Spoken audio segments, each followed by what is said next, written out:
It's finally happening. The moment hip-hop fans have been waiting for is here. Kendrick Lamar has officially pulled up to Toronto, the city that's been known as Drake's territory for over a decade. For a long time, people wondered if Kendrick would ever come to the Six Cities after everything that's gone down. But now he's here, not just for one night, but for two. Thursday, June 12th and Friday, June 13th. Friday the 13th, no less. It's not just a concert, it's a full-blown event, and the tension in the air feels like something out of a movie. The buzz around these Toronto shows has been crazy ever since Kendrick first announced his Not Like Us tour last year. But these two particular dates, right in Drake's backyard, have been the most talked about. This isn't just any stop on a tour. This is a test of loyalty, a test of the city's love for their hometown hero, and a test to see just how deep this Kendrick versus Drake feud really goes. People have been asking one simple question. Are Canadians really going to support Kendrick Lamar in Drake's city? That's the drama that's been brewing. And when people started talking about it online, a lot of Canadians actually chimed in and said something surprising. According to many of them, Toronto is more divided than outsiders think. Some people still ride for Drake, but others, they've started to fall off that bandwagon. Some even said they prefer Kendrick. It's gotten so real that even Top5, a rapper who claims to be one of Drake's goons, has jumped into the mix. He's been threatening Kendrick for months now.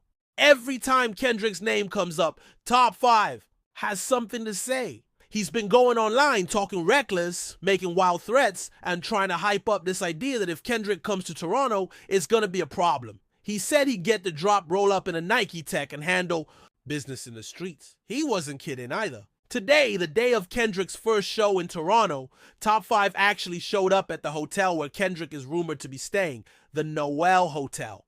According to reports, he tried to get inside, but security locked everything down. They shut the place tight, doors locked, everything shut off. Even his own mom supposedly tried to buy something in the lobby and couldn't get through. Kendrick's security had that whole place sealed like a vault. Now you might be wondering, how did Top5 know where Kendrick was staying? That's the thing about the streets. They talk. Word gets around. And if you're really moving in that world, you're going to find things out. But just because he found a spot doesn't mean he was going to get close. Kendrick's been moving smart this entire tour. His security is not playing games. Every move he makes is calculated. When he goes to the bathroom, there's 10 guys inside and 20 guys standing outside the door.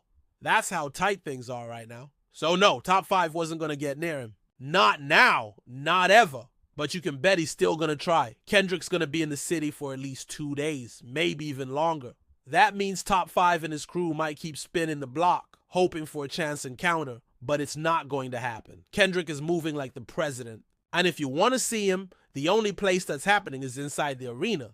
But that didn't stop Kendrick's own people from clapping back. His goon, known as Hitta J3, had some words for Top5. He wasn't impressed. He went online and called out Top5 directly. He said if Top5 really had juice in his own city, he wouldn't be posting videos outside a hotel. He said all Top5 is good at is hiding when he comes to LA and pretending to be tough online.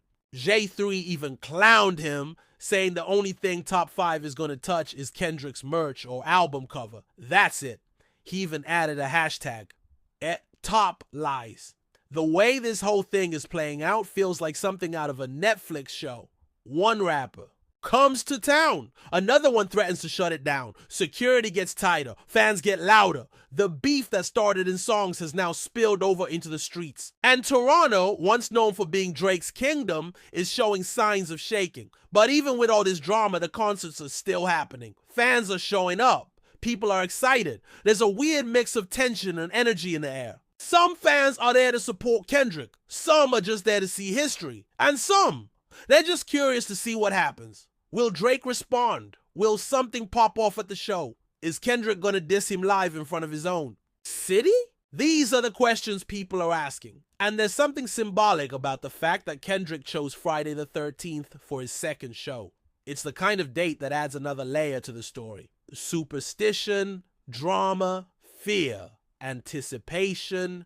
That's what Friday the 13th is known for. And now it's forever tied to this moment in hip-hop. What makes all this even crazier is that Kendrick didn't even have to say anything. He didn't have to diss anyone on social media. He didn't even have to talk. Just showing up in Toronto,